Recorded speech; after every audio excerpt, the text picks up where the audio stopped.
Welcome to GGG Live. Today, we're going to show you an exclusive reveal of Path of Exile Settlers of Kalguur, which launches next week on July 26th. Twitch drops are enabled on today's livestream, so make sure you follow the instructions below in order to claim your Corsair back attachment. In today's stream, we will take you on a deep dive into the new Settlers of Kalguur Challenge League. We'll cover the league mechanics, its new and revised crafting systems, a new trade market system for currency, some sweeping balance improvements including 2 Ascendancy class changes, endgame improvements, some further additions to the campaign, and some quality of life features. We'll then talk about our console native port releases and the features that come alongside them. Finally, we'll show you our new supporter packs, ending with a live Q&A session where Ziggy D will ask Path of Exile's game director Mark your questions from Twitch chat. After the livestream, we'll drop the full patch notes. I'll hand over to Mark now to introduce the new league. We've really innovated with the content in this league, and I'm really excited to see what everyone thinks. So let's just get right into it with the trailer for Path of Exile, Settlers of Kalguur. Subs are off. Subs are off.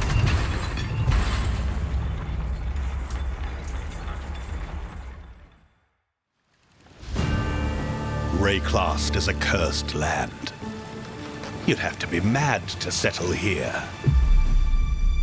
And yet, welcome to King's March! It's not much yet, but with your help, we can erect the greatest city Rayclast has ever seen.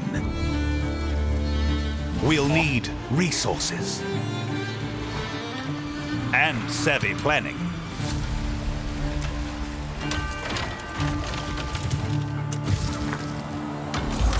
Soon we'll attract settlers, craftsmen, fortune seekers, and of course, pirates.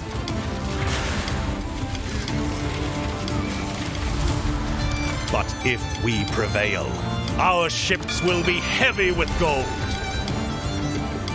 We hope to achieve the impossible. We hope to build a home.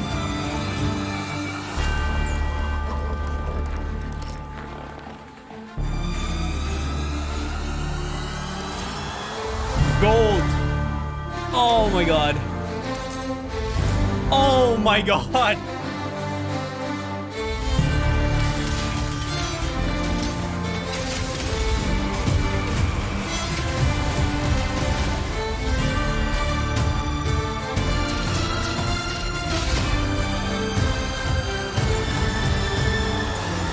I saw lake. Okay, I have goosebumps. The music as well. Goosebumps. Holy fuck. In Path of Exile, Settlers of Kalguur, you will encounter some familiar faces from the Expedition League. Danig, Rog, Tujin, and Gwenin are Kalguuran people who are trying to establish trade between Rayclast and their homeland. They have recruited many curious characters from Rayclast, including some you may recognize, but are also seeking help of a powerful exile, like yourself. You will first encounter Johan, the King's Hand in Lionized Watch. He's there recruiting workers, traders, and exiles. Johan, under the command of the King of Kalguur, has been sent here to build a new city called King's March, which intends to become the hub of commerce between Rayclast and Kalguur. Soon, he will bring you to the planned site for King's March, which you'll notice has humble beginnings as just a tavern in a field. But with your help, it won't stay like this for long. It takes a lot to build a town. The Kalguurans will ask you to seek out resources that can be used to begin construction. On your adventures, you might find minerals such as crimson iron, which are veins of iron that have been overrun with corruption, spawning dangerous foes when you approach. Or perhaps orichalcum, which you will have to liberate from the demons worshipping it. Petrified amber attracts mindless, blighted enemies, while bismuth has a strong affinity to the elements and causes the area to become unstable. If you're lucky, you might find vericium, a material as valuable as it is dangerous, and guarded by very powerful foes. Once you defeat these monsters, the deposit will automatically be tagged for mining. But first, we need to get someone to do the hard labor. This is of course a trade expedition and nothing is free.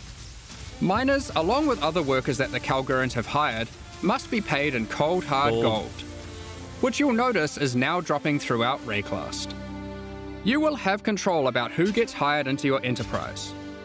Once you have accumulated some gold, head to the town and talk to the recruiter, Rolf. He's been busy tracking down hardy folk across Rayclast who are looking for work. You'll notice each person has their specialties and a wage cost. It'll be up to you to hire and fire as you please. Over the course of the league, you'll be searching for your perfect employees for each job.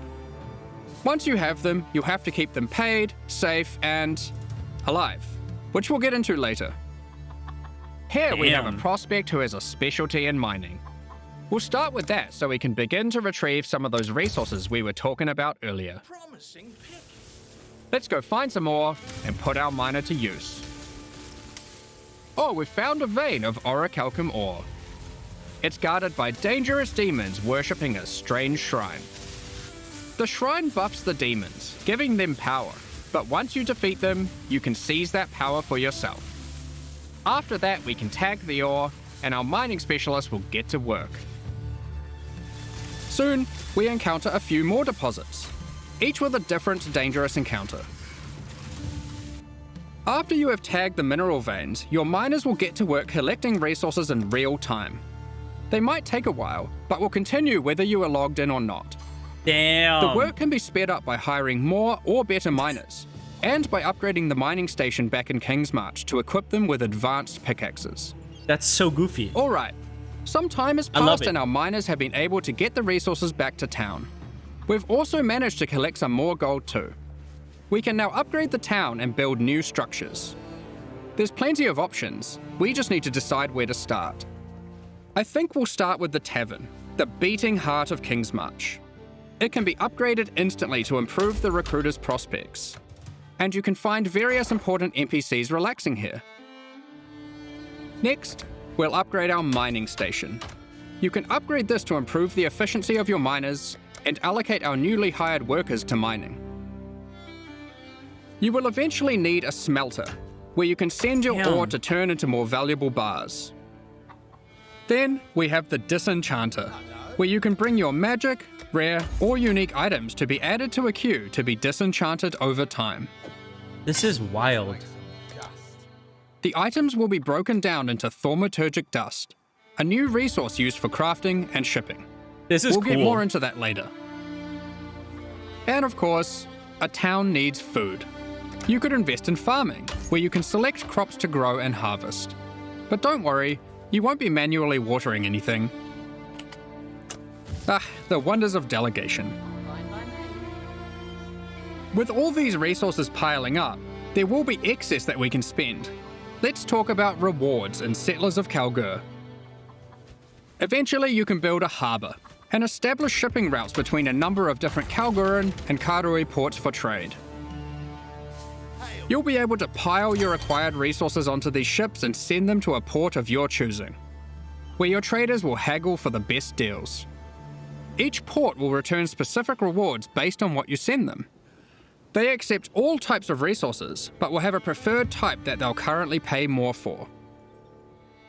And you'll want to get onto this, because eventually you could be bringing in shipments like this. This. What the Or fuck is even going this. on?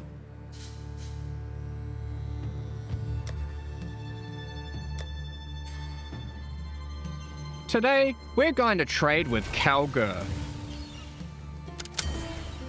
You'll notice that as we send more resources, this risk meter creeps up. Much like the dangers on the shores of Rayclast, there are dangers out at sea. Monsters, pirates, environmental hazards. You'll want to try keep your shipment safe. You can do this by hiring workers that specialize in shipping. The more of them you add to the ship, the less risk there will be. Like this gentleman, who's famous for fending off even the most dangerous of pirates. Now let's get that shipment going, and we'll continue exploring Rayclast while we wait for its return. This is the first Path of Exile league that experiments with true, real-time mechanics. You can send out shipments, go and have lunch, and come back to your rewards. Many mechanics in the league work this way, so you'll always have some ongoing project or outcome to look forward to. When your shipment has returned, or met its demise, you'll get notified, and at your leisure you can return to the town to collect your rewards. Our shipment returned safely, so let's go see what we got. Ooh, they've sent us a unique item alongside our rewards, perhaps hoping to secure us as a loyal customer for the future. Aside from shipping, the Kalguurans are big on their technology. They have hired Isla, a familiar face from the Heist League. She is an engineer who the Kalguurans have employed for a very exciting purpose. You're not the only one who understands how profitable running maps can be. Once at Endgame, Isla can help you build a series of Kalguuran-modified map devices. You can then put a queue of maps into them. If you've hired a few skilled Atlas runners, they will put themselves to work running those maps for you one after another. Look, more delegation. Once again, you'll be notified when the rewards are ready to be collected. You can put lots of maps in the queue, so don't feel obliged to go back there all the time. Be careful though. The difficulty of the map impacts the risk of your workers perishing. Try to pick your best workers, or perhaps just ones you don't like. Consider the difficulty too. Sometimes it's better to just run it yourself. You'll see there are many benefits to having a whole-ass town at your fingertips. Let's talk about crafting services. You should definitely consider building a runesmithing table. This is operated by Danig himself, using powerful Kalguuran blacksmithing arts. He can engrave runic magic onto your weapons using runes. There are many rune types and combinations to choose from, and you can unlock new crafts that can be applied to your weapons as enchantments. Rune words? Our design intention here is to take powerful effects you would usually only find on unique items, like this modifier, which you might recognize from Doomfletcher's Prism. Danig can apply it to your two-hand maces. There are over 100 different special crafting outcomes, ranging from ones very easily applied to very difficult. The rune types can be acquired through trade with Kalguur, or defeating powerful bosses. The Kalguuran tech benefits don't end there. We're also bringing back a formerly overpowered crowd favorite, Recombination. Isla is trying to master this. She just needs you to help her with getting resources. The system isn't as strong as it used to be, but it still allows you to combine two items together, hoping to get the best modifiers of each onto a single item. What did you get? Between running a town, shipping, and exploring, you'll be collecting a lot of extra gold. It is now the primary resource for two huge new quality of life features that we are putting to test. Firstly, you can use gold to respec passive points. This is a feature from Path of Exile 2 that we've decided just makes sense to port back. The higher level you are, the more expensive it gets. So good. So good. And the next one is absolutely massive. A currency trade market. The Kalguurans have recruited Faustus, another NPC from the Heist League. He allows you to asynchronously buy and sell currency and most other stackable items with other players without the nuisance of, price fixes and people who never respond. Wait, All you how? need to do is select what currency you want, say what you have, and your ideal ratio. They have a market It works range? kinda like a real-life stock market. Faustus will make the trade happen for you, so long as there is someone selling on the other end for the same rate or less. You'll be able to go back to blasting monsters while trusty Faustus does the dirty work, notifying you when your currency is ready for collection. All you need to do is pay him a small amount of gold for his time. Cards on the table, this is an experiment to see if this type of asynchronous trading has a place in future Path of Exile releases. We're very excited to see how it goes. Now, given that Faustus is an expert in black market trade and shady deals, he also provides another service, offering items for gold. The items will generate with random rarity, and on average the modifiers on them are better than normal. This can be a very nice way to get some targeted items during the campaign. Cool. For serious crafters, it can be a great starting point for making those elusive, specific endgame items, which perhaps you could take to the runesmith afterwards. 132 life. It's worth noting that you can invite Faustus to your hideout, where he will always be available for respecking, currency exchange, and black market items. As your town grows, it will attract more attention, good and bad. Settlers of Kalguur features 3 endgame bosses that will close in on your operations, wanting a piece of the pie. They might capture and ransom your workers, even your entire ships.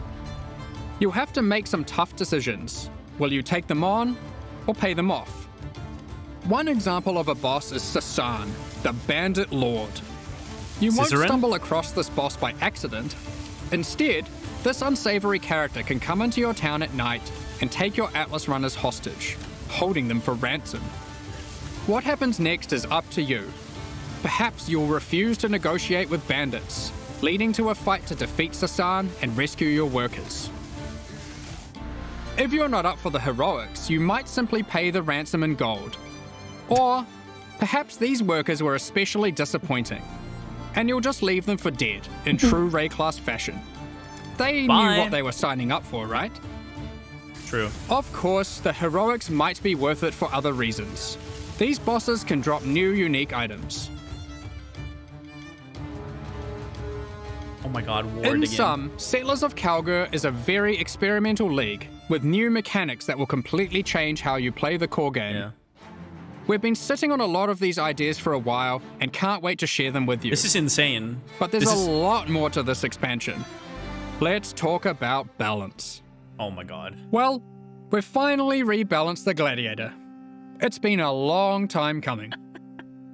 Like before, there are passive skills that allow you to invest in bleeding and block. We've designed new skills replacing some of the old ones. Like this, War of Attrition, which is very handy for long sustained boss fights. Further alongside the Gladiator theme, this new passive allows you to combine different weapon types while dual wielding to get a variety of powerful bonuses. For example, holding a dagger will give you more critical strike chance, while holding a mace gives you more area of effect. Of course, you could just use Varanastra for all weapon type bonuses. And finally, we have a new notable which allows you to invest in the newly added Retaliation skills. These are active skills which require you to meet a certain condition in order to use them. Okay. Once you meet that condition, you can unleash devastation on your foes. Here we have Eviscerate, which requires you to have a shield. Or for those who like to dual wield, Sword Storm, which is great for obliterating bosses. Okay. Here we have the Divine Retribution skill. This one has the condition requiring you to block. You can then unleash a devastating spell, causing lightning bolts to strike the ground in an X shape around your target location, doing Okay. huge amounts of damage. Okay. And of course, in true Path of Exile fashion, there are many avenues to invest in these mechanics further on the passive tree and a new support gem. You Cool. are able to increase the leeway duration after rage. meeting the condition, reduce the cooldowns, or just increase their damage. The world's your oyster. Alright. The Gladiator wasn't the only Ascendancy class we've changed. As we develop Path of Exile systems, we often find ourselves reusing mechanics, increasing their depth, And up to and come allowing on. more avenues to invest into them. As such, the Raider Ascendancy class found itself lacking, with many of its passives commonly available elsewhere. We want our Ascendancy classes to always feel like they're pushing the boundaries, allowing you to change your character in ways that are meaningful and ideally unique. As a result, we've straight up removed the Raider, rest in peace, and we've added a new class in its place, the Warden. This class is largely inspired by its predecessor from the Affliction League, with a few changes. The Warden now focuses on elemental attacks, changing the behavior of Shock, enhancing Freeze, and replacing Ignite with Scorch. There's also a skill that allows you to go ballistic with your elemental damage, periodically. The class also What the grants Bark Skin, which is a skill that Nice. can be used to mitigate physical damage from hits. Cute. After taking a number of hits, it increases your Jesus. evasion, making it a great defensive choice. Finally, the last thing the Warden can specialize in is tinctures. These are an alternative to flasks from the Affliction League. We're bringing them back with adjusted mechanics. We're going classy, Garo. Tinctures can be placed in your belt, replacing flasks. You can inherently only have one tincture active at a time, and it requires a melee weapon to use. No! While activated, they grant a powerful buff. They can drop as magic items, or be modified with currency to grant extra bonuses. Here is a prismatic tincture. This one increases elemental damage by 100% while active.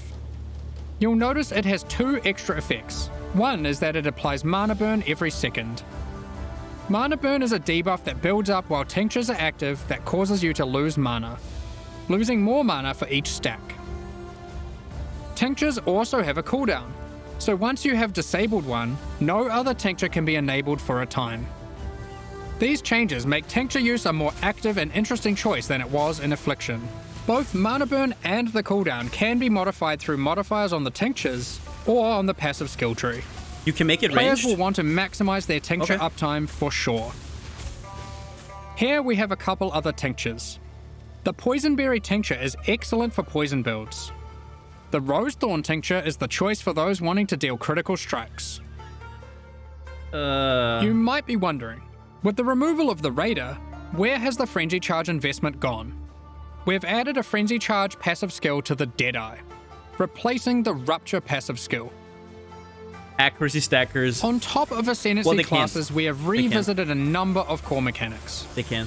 This time taking pains to ensure easy access through the passive tree, skill gems, and simple items. We don't want all the powerful mechanics to be hidden behind layers of complexity. Let's just rapid fire through the key points. If you want more detail later, you can read the patch notes, which will be dropped after the livestream.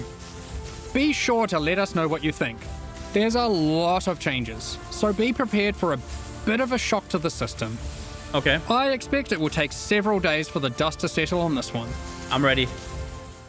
Firstly, we've made some drastic alterations to melee skills. Let me just rip this band-aid off. Melee totem skill gems have been removed. We're trying to adopt a philosophy with melee going forward that, unlike other builds, it will be far less oriented around set and forget gameplay. You will deal the damage yourself, and you should be rewarded for doing so. To compensate, we have buffed the damage on almost every single melee skill. As the majority of this damage growth comes from gem levels, we have also made them cost more mana as they level, but it's nothing like the mana costs on spells. Here are some examples of the damage and costs before and after. Heavy Strike has gone from dealing 313% attack damage at gem level 20 to a massive 552% attack damage. It's also worth noting it no longer knocks enemies back. Thank And God. Sweep has gone from dealing 281% attack damage to now dealing 664% attack damage at gem level 20. These are just two examples, but the majority of melee skills are now dealing approximately 75% more damage at level 20. Of course, with melee comes close proximity combat, so you need some good defensive options. New base types with higher defensive values will now drop throughout the endgame. As you reach yellow, red, and purple maps, you can expect to find higher tier base types in each. For example, Val Regalia and Hubris Circlet are no longer the best in slot items for Energy Shield. There are new base types that surpass them. Combined with some quality changes, which we'll talk about soon, you can now get better items than ever before in these slots. Insane. To compensate, we have reduced the amount of flat evasion and armor from the Grace and Determination auras. But overall, you're getting more defenses than before. Okay. On top of this, we have buffed life modifiers on magic and rare equipment. Damn. You can now get as high as 189 additional maximum life from a single modifier on body armors, and more on other slots too. Kalm's heart has also finally been restored to its former glory and once again grants plus 1000 to maximum life. I mentioned quality. Nice. Quality on weapons and armors is being changed to apply multiplicatively. In other words, weapons with full quality will give 20% more physical damage, and armor with full quality will have 20% more local defenses. For melee, this will mean a damage increase for almost all builds using physical damage attacks, and it will mean more evasion, armor, energy shield, and ward for all builds. Endurance charges no longer grant elemental resistances, but instead grant additional elemental damage reduction, making it multiplicative with resistances. You can now get 4% per charge, What the fuck? alongside the existing 4% physical damage reduction. What the fuck? To compensate, we have made some changes to the Juggernaut, and various unique items like Eternal Damnation. You can get more maximum resistances from the tree, specifically around the Marauder class start. These of course can stack with the new elemental mitigation from endurance charges. Damn. Oh man. On top of this, Duels can now roll maximum elemental resistances as modifiers. Since we're making elemental mitigation more accessible, we've Edward is heavily gone. reduced accessibility to physical damage taken as chaos or elemental damage. Adorned is Those gone. stats are still around, but you should not expect to be getting full conversion anymore. Adorned is gone.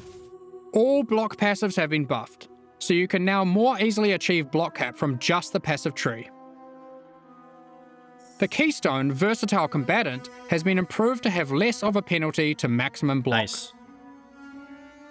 A number of Life Leech passives have been buffed to generally allow for more acquisition of maximum leech rate for life. Nice.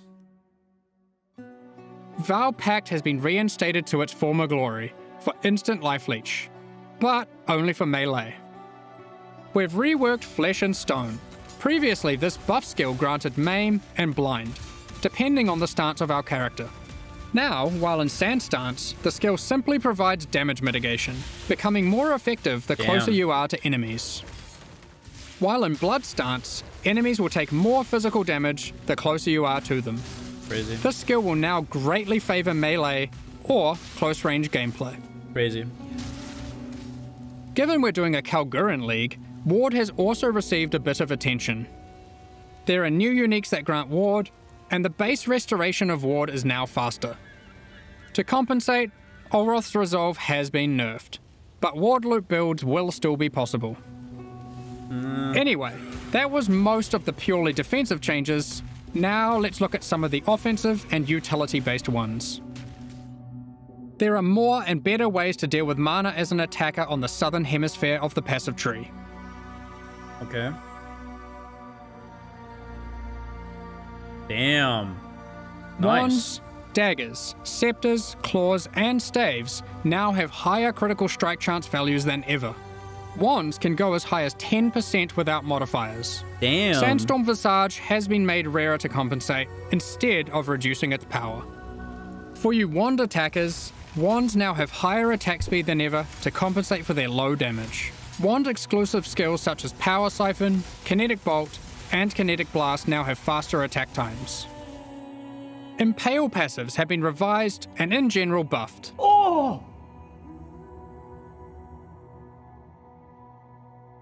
The buffs granted by Warcries are now simpler but more significant, and more universal to builds. They also now apply to allies by default. Banners have been reworked. Instead of having a reservation cost, they are now free. However, they don't grant a permanent buff. Banners now need to be placed for the effect to be active. Okay. However, once placed, they are far more powerful than before. Damn. Additionally, there are new ways to prolong the effects and more ways to invest in them than ever before. Rage has been made more fundamental and discoverable. Rage yep. is now multiplicative attack damage, but no longer inherently grants attack speed or movement speed. It has a new cap, and you can find many new passive clusters that allow you to invest into the mechanic. Damn. The goal is to make Rage more powerful as a baseline, and less gated behind the use of specific unique items and ascendancy classes. Berserk has been nerfed, just so you're aware. I mean, We have changed how bleed works too. You can now find aggravated bleed on the passive tree. When applied, all bleeds on the enemy will deal damage as if the enemy is moving, for the remainder of their duration. The skill Ensnaring Arrow no longer interacts with bleed, so no more will you have to apply bleeds and swap to a bow. You can now achieve the same result using aggravated bleed passives without the annoyance. Rupture from the Deadeye has been turned into a support gem. nice. We've added the new Overexertion support gem, which highly favors slam builds. Now, it's time to look at a hot topic, Magic Find. In the Settlers of Kalguur expansion, we are going to be removing item quantity bonuses from all character items. This will not affect existing items in standard leagues. Magic Find is intended to be another axis on your gear you can scale once you have achieved the power you want. With item quantity being only available on unique items, this meant if you wanted to get the most out of it, you had to be playing a very specific build. We still want people to be able to invest into Magic Find, but now only through item rarity. This can be obtained on a number of rare item slots, and by a much larger number of builds. What about Ventor's Gamble, you might ask? Here it is now. This is one of the biggest balance patches we've ever done. I can't promise that existing builds will all be safe. Even we aren't able to predict all the outcomes here, nor have we even gone into every single change, just the major ones. I'm not sorry. I don't know, man. Balance is hard. I'm not But sorry. the sheer number of new, viable options is exciting, especially for melee. And we're determined to drag the game in a better direction. Be sure to read the patch notes after this, it's going to be a ruckus. In 3.24, we overhauled the in-game experience by introducing a new tier of maps and reworking scarabs. We want to continue to improve these systems and introduce more exciting in-game content every league. 3.25 is no exception. I can't take it anymore. Let's check out the myriad of changes so coming in fucking- Settlers of Kalguur. I can't take it anymore. First up, we are changing many scarabs. We won't go into too much detail here to avoid getting lost in the weeds, but here's a few new ones. Be sure to check out the patch notes after this for more detail. Will do. Looks cool.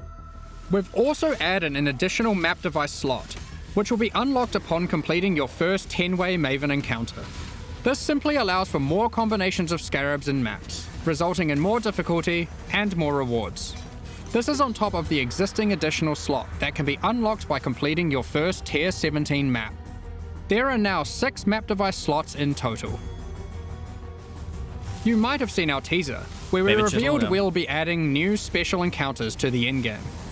One such encounter is the Nameless Seer, lurking in Tier 16 and 17 maps. This NPC will give you a selection of unique items, and you can pick one for free.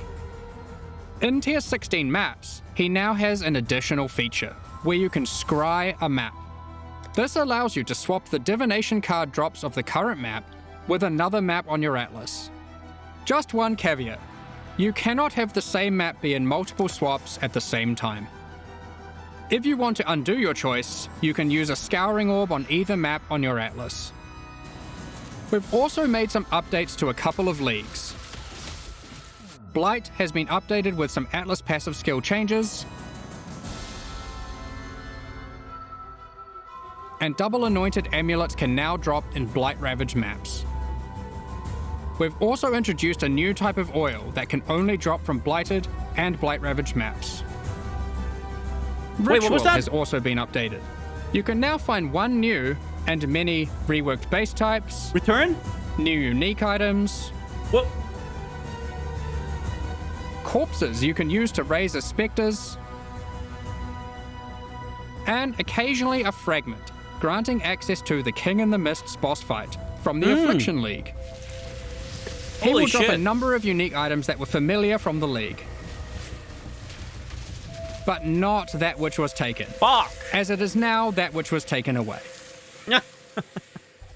ripped, dude. However, he now drops a different modular jewel that you might recognize from the Necropolis League. Oh, okay. Okay. Okay. Alright. In Tier 16 and Tier 17 maps, you can now encounter the Wildwood, also from the Affliction League. In case you missed it, the Wildwood is a mysterious forest fraught with danger. In the darkness, you will find magical wisps yearning for freedom. Upon releasing them, they will empower the monsters in your map, promising more danger but more rewards. You may also find random sentinels on the ground near the start of your maps, from the Sentinel League. They work in a similar way to before. They aren't items, but you can click on them and then they can be activated in that area at any time of your choosing. Upon activation, they will buff monsters around you, increasing their difficulty and rewards. And here's one for those who like to live dangerously. You may occasionally find a reflective mist from the Kalandra League. It has two outcomes. It could drop a jewelry item with randomly enhanced or inverted modifier values, or it can give a reflecting mist item, which can be used on an existing piece of jewelry to perform the same action at a time of your choosing. What? Good luck! There's many other small changes to League content. We're removing the first 15 most boring waves of the simulacrum and rebalancing its rewards to improve the chances of finding unique jewels.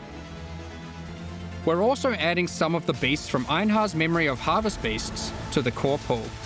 This includes the Black Morrigan. Okay. In other news, we've added a set of new chisel types, which can be applied to your maps to get different bonuses. While the Cartographer's Chisel still increases item quantity, there are new ones that now increase rarity, pack size, increased chance for currency items, divination cards, and scarabs. Damn. It's also worth mentioning that chisels now apply 20% quality per chisel to white maps, 10% to yellow maps, and 5% to red maps and higher. Pack size. Unique Let's maps go. still require the full 20 chisels.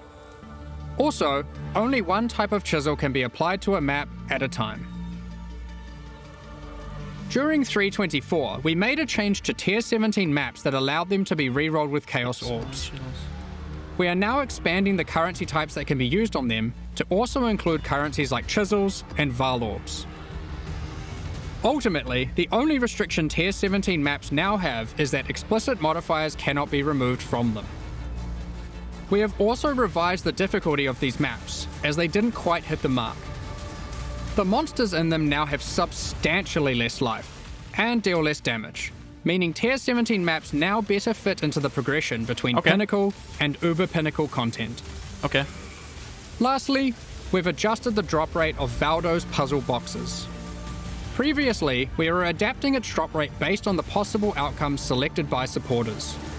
So many supporters really wanted Mage Bloods, so the box was hardly dropping. Thus, we have drastically increased the drop rate of the box, but reduced the probability of getting chase unique items from it, like Mage Blood. Overall, we have taken care not to reduce the number of Mage Bloods total in the economy. We figured it was better to have more tickets for fun rather than barely seeing any boxes in a league. We've been hard at work improving the Path of Exile experience on consoles. With native ports for the Xbox Series consoles already being released, and PS5 on the near horizon, the game now takes full advantage of the console hardware. Loading times have been reduced even further, I'm so pop-in has fucking- been reduced, and textures won't start unloading in heavy scenes. Furthermore, overall visual fidelity has been improved for all new generation consoles. I need to breathe. Path of Exile now uses the highest available resolution textures and water effects. We've installed a new upscaling algorithm that improves the crispness of dynamic resolution, with an additional anti-aliasing pass on top of that.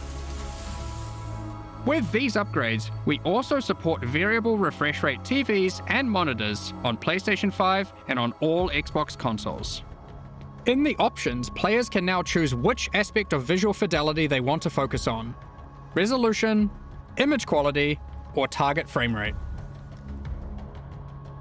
In 3.24, we added some new encounters and secrets to the campaign. In Settlers of Kalguur, we're adding even more. We're not going to spoil them all here, but keep an eye out for anything unfamiliar on your adventures. That's Who nice. knows what you'll find? I mean, I know, but still. There's an underground bunker underneath the refinery, guarded by powerful robots. I wonder what's been hidden away here. How do I unlock this mysterious door? What riches must lay inside? Blighted growths have appeared in the gardens and sewers of San. Okay. A vault containing riches can be found in the reliquary. Earlier As you annoyance. might have seen in our teasers, there's a slew of quality of life features we've been working on. Here's a quick summary. You'll no longer need to interact with waypoints to unlock them. You can just walk by and they'll activate automatically. When using keyboard and mouse, you'll be able to pick up items from further away. We're adding static life bars to some bosses. Not all bosses will have them just yet, but we'll be adding more over time.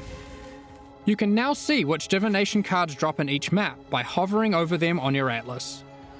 When you die, you can now resurrect without having to reactivate all your reservation effects, like auras and heralds. You can start harvest encounters with just a single action.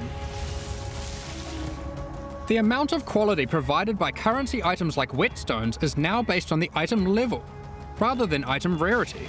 Those currencies now apply a 20% quality to very low-level items, with that amount reducing as the item level increases.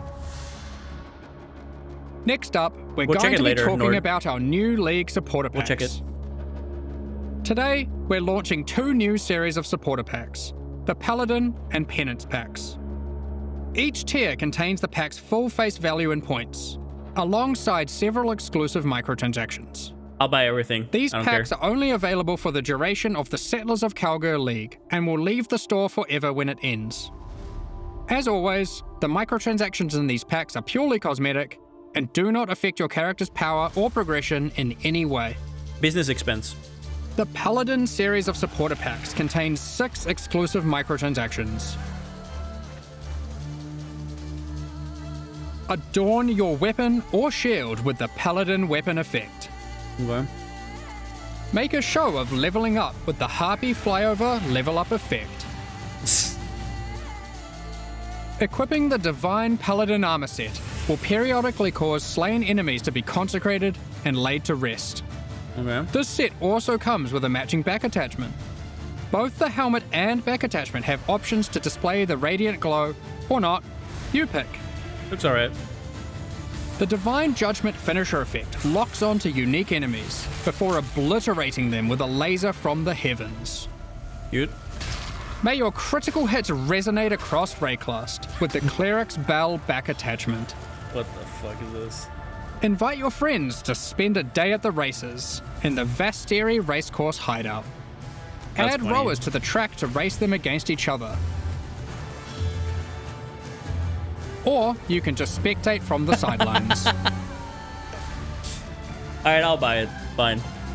The Penance Sold. Pack series also has 6 exclusive microtransactions. With the Penance back attachment equipped, a repentant soul is chained to your back and lashed with lightning. Damn. Ouch. That was cool. Place none other than the Trial Master in your hideout and have him comment on your chaos A classic, but far fairer now than in ancient times. and Val crafting attempts. Your luck is over, fool. I already have chat. I don't He need this. even keeps a record of how many Chaos need and this. Val orbs you've used in your hideout during the league, or across all leagues. Blood stains your armor the more life you lose when wearing the Acolyte's Penance armor set. The Zealot's Madness portal effect fragments as you near it. Interesting. The Cauldron map device boils maps, fragments, and scarabs placed into it, What the keeping a fuck? tally of how many have been thrown into the pot in the current league or across all leagues. The Exiled Squire pets follow in your footsteps, hyping you up for battles, No sweat for you, boss. providing pessimistic commentary, The cycle repeats. or voicing their disdain for you to bring you down a peg. About time you kicked the bucket. These packs are now available for purchase on both PC and console, and will remain so during Path of Exile, Settlers of Kalguur. That's cool. Meanwhile, the Solar and Eldritch packs leave the store forever at the launch of Settlers of Kalguur League, so now's your last chance to purchase them. Thank you so much for your ongoing support. Now, we have one more thing to announce before getting into the Q&A. We are soon going to be running a small closed beta test for Path of Exile 2. We have been taking signups for the Path of Exile 2 beta tests over at pathofexile2.com. We will only be selecting a very limited number of people for this first test, but if you want to make sure that you are considered, then head over to the website and register your email address now. Okay. We're just about to start the Q&A with Ziggy D. Afterwards, we'll post Path of Exile Settlers of Kalguur's full patch notes. With release at the end of next week, our community team will be posting crucial information you'll need for Settlers of Kalguur's release. Keep an eye on the news. On release weekend, we expect to launch the new mystery box and this season's Kerax Vault Pass. Thanks for joining us today and checking out our latest developments. We're looking forward to building our towns alongside you, trying new builds, slaying monsters, and exploring new endgame strategies next week. Dude, We'll begin the mind Q&A is- shortly, so please get your questions ready.